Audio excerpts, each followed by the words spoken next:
Nwango iragoye kuvura ariko irakira. Ego irakira ariko kuyivura burya bisaba ubuhinga. Ese amibe iyo biterwa n'iki mu bisanzwe nk'abaganga? Musobanurira abantu badukurikiranye. Bivanye naho tugeze canke aho tugeza. Amibe iraterwa n'imicafu, ariko imicafu ishobora kuba ikomotse ku byo dukora dukoresheje intoke canke ibikoresho dukoresha turiko turatunganya ibyo dufungura, kuko ica mu kanwa. Ubwo noneho iterwa n'ibyo cyane gusha cyane, bivuze ngo haba hariho imigera canke amagi y'inzoka runaka yamaze kuja muri ca camwa. Ubwo noneho gifunguye carengeje gusha, amibe irayinjiye. Hariho abantu bashobora kurya nk'icamwa harya caboze, ko karya kantu kaboze ugakuyeko ukarya hasigaye hameze neza, hari ico aho ni sawa. Hanyuma hariho umuntu ushobora gusanga hagukata nyene neza, akumva katame n'ahagikomeye, agashaka gukata gatoya ahubwo agasigaza harya naho ubuyinjije. Ni vyiza rero gukata neza ukabona ko akantu kaboze wagakuyeko kose. Mu gitungwa birumvikana ko naco kiyigwara, umuntu agifunguye naho yaba yatetse gute, buriya hari imigeri idapfa ku muriro. Mu bisanzwe amibe ntipfa, uwo iryo rigi ryayo burya ku muriro ntiza gupfa, ahubwo umuntu aba yifunguranye kuko nyene iraresista ku muriro. Hari ibimenyetso mwotubwira bimugaragara ko kugira ngo uwuyifise azonyarukire kwa muganga?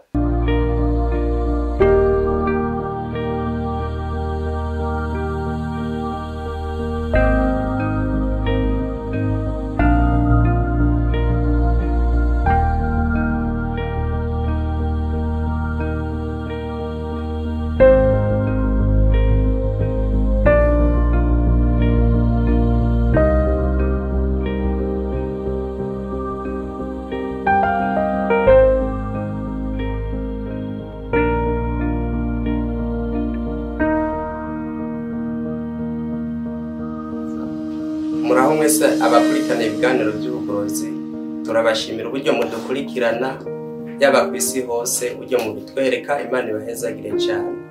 Uyu munsi wo muri kumwe ni Jackson uzwe n'Imana, turi kumwe n'umutumire wacu, nawe reka bibwire mbere yuko tubanza kubabwira ico dushaka ko tuganira. Turabaye ikaze.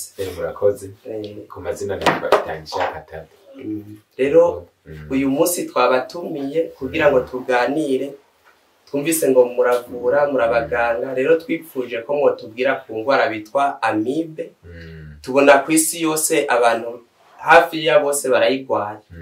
Rero hari ikibazo ca mbere twifuje ko mudusigurira. Mbega amibe ni iki? Dushaka mudusobanure amibe ni giki? Nkuko wamaze kubivuga, ubwo amibe ni indwara ifata abato n'abakuze, kandi ni mbi ku magara y'abantu kuko igera hose, kuko itemberezwa n'amaraso, hanyuma igoye kuvura. Ubwo noneho niyo mpamvu nanje narivuze ko ari mbi. Nwango iragoye kuvura ariko irakira. Ego irakira ariko kuyivura burya bisaba ubuhinga. Ese amibe iyo biterwa n'iki mu bisanzwe nk'abaganga?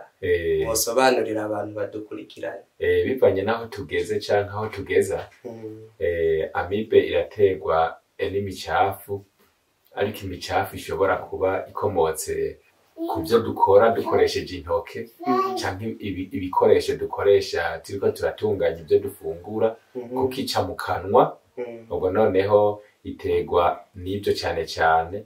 Hambavu yaho irashobora guterwa n'ibyo dufungura, mugabo tukabifungura tutabironze, canke tukaba turiye nk'ivyamwa nk'akarorero, tukaba twifunguye byaramaze gutakaza igihe canke byarononekaye, byarahiye cyane gusha cyane, bivuze ngo haba hariho imigera canke amagi y'inzoka runaka yamaze kuja muri ca camwa. Ubwo noneho gifunguye carengeje gusha, amibe irayinjiye. Hariho abantu bashobora kurya nk'icamwa harya caboze, ko karya kantu kaboze ugakuyeko ukarya hasigaye hameze neza, hari ico aho ni sawa. Hanyuma hariho umuntu ushobora gusanga hagukata nyene neza ngo akatane n'ahagikomeye agashaka gukata gatoya ahubwo agasigaza hajya naho ubuyinjije.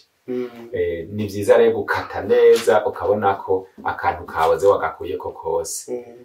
Hari akabazo k'amatsiko ku bantu bakoresha itomati, bavuze yuko itomati nayo ishobora gutera amibe, navyo vyoba ari vyo? Ishobora gutera amibe iyo yahiye cane, bimwe bita ngo ni igiponde. Ubwo noneho nukuyikoresha imaze kuba itararenganya igihe co gusha. Turavyumvise yuko umuntu iyo ariye ibintu vy'imyanda bitaronze neza, vyahiye cane, vyaboze, ashobora kwandura amibe. Egome. Ese mu biterwa gusa niho amibe ikomoka, ntahandi hantu iva, nko ku bantu babana n'ibikoko canke kwihereza ibifungurwa nk'ivyo? Ku bijanye n'ivyo dufungura bikomotse ku bitungwa, nuko tumenya ngo mu mata, mu nyama, aho hose ishobora kuvayo. Ba bantu usanga bakunda ngo ni ikivuguto. Ikivuguto ubundi n'amata apfuye. Uko gupfa kwayo bavuga ngo ni kiritire de bagiteri. Amata ni kiritire de bagiteri. Ubu noneho izo bagiteri ziba zamaze guhingurwa na ya mata nayo yabaye umucafu. Ubwo noneho aho amibe itegerezwa kuba ariyo nyambere ku mpamvu z'uko nayo irakunda hene aho hantu. Igituma avura biterwa n'izo bagiteri ziza mu mubiri w'umuntu bigatera indwara. Yego, ni imicafu yamaze kwinjiramo. Sawa, murakoze. Hanyuma igitungwa mu gitungwa birumvikana ko naco kiyigwara. Umuntu agifunguye naho yaba yatetse gute, buriya hariho imigeri idapfa ku muriro. Amibe nayo ntabwo ipfa. Mu bisanzwe amibe ntipfa. Uwo iryo rigi ryayo burya ku muriro ntiza gupfa, ahubwo umuntu aba yifunguranye. Rero turavyumvise, abantu bagomba kubyirinda kugira iyo amibe bayirinde. Ego. Ese ko umuntu yoba yanduye iyo amibe, hari ibimenyetso mwotubwira bimugaragara ko kugira ngo uwuyifise azonyarukire kwa muganga? Amibe ibimenyetso biyiranga ni byinshi. Umuntu ashobora kugira diare cyangwa gucibwamwo, ashobora kwiyagaza, aho yiyagaje akabona harabayeho ivyo twita ngo no dufundufu, hamwe wiyagaje usanga hakunyutse, ugasanga ntihanoga naho wo kwisiga amavuta, hanyuma agafurutira. Ibyo bimenyetso bishobora kukwereka ko ari amibe. Cyangwa ugasanga wumva muri wowe nta buzima ufise, hamukivuza indwara zose zitandukanye, nturonka agahengwe, hanyuma ukumva ucitse intege, umugongo ukaba uciye umugongo. Ibyo byose ni ibimenyetso vyerekana ko amibe nayo mu miti bashobora kuguha nayo ishobora kubamo. Turavyumvise, ibyo ni ibimenyetso. Sinzi ko hari umuti worangira abantu tunyarukije kugira nabo bashobore kwifashisha iwabo batarinze kuja kuraba abaganga. Egome. Ubwo umuntu amaze kumenya ko iyo amibe, kwa muganga barayipima kandi bakayitora. Urashobora gusoma ko barose ngo kiste amibienne. Izo kiste zimaze kugaragara canke umuganga amaze kubipima canke ivyo bimenyetso maze kubibona muri bike twavuze, umuntu ashobora kwifashisha imiti ikurikira.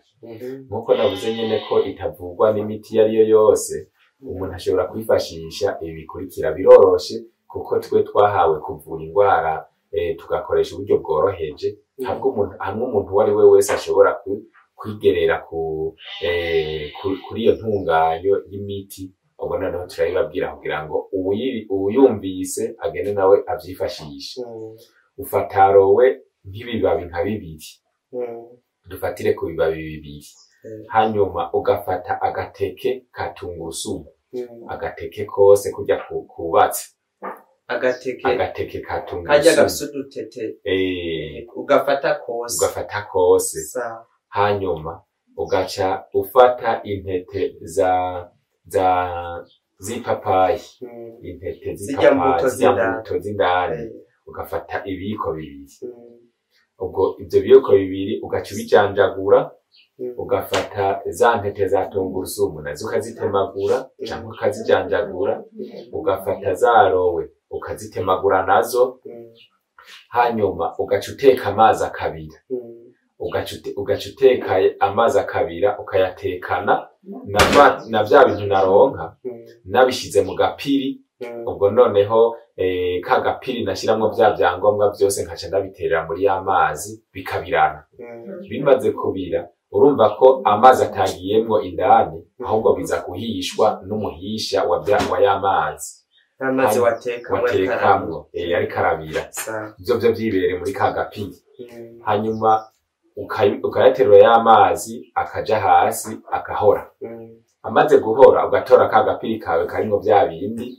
ukagatobora hasi hanyuma ugakanyuramwo amazi vyivyariye vyo nyene bishobora kwizanira amazi wa muhishwa wavyo wari indani ubwo noneho uvyara amazi kuko vya bindi biba vyahiye hanyuma ugakanyura ukaronka ako kaji kavyo hanyuma hageze kunwa burya uraza kuronka ibiyiko birenga 5-6 kuko arowe iravyara amazi atari make ubwo noneho ka kaji waronka bivuze ngo ku muntu akuze acanwa akayiko kamwe mu gatondo akandi ku mugoroba muga batubwiye ngo aje ubushonje donc ntubuhaze ubijya ubifata ushonje ka kaji kavyo ukanwa mu gatondo no ku mugoroba ariko utavuye gufungura cyangwa utavuye kunywa amazi aho ni ku muntu akuze ku mwana birumvikana ko ukoresha kayiko gatoya kakandi kabana nyene ariko duke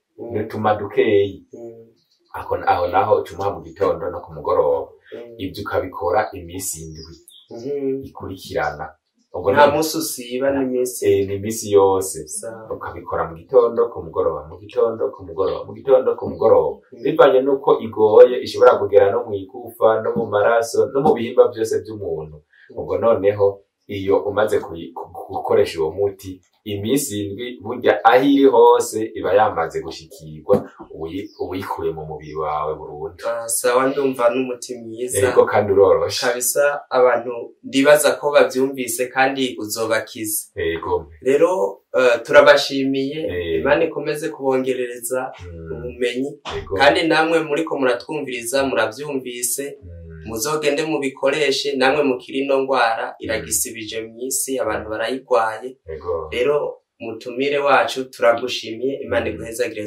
cyane kandi namwe turabashimiye mudukurikiranye nibaze ko nitwabatumira muzosubira kutwita ego turahari ntagorane reka rero Imana ibahezagire mwese mudukurikiranye turabibasabiye mu izina rya Yesu amen.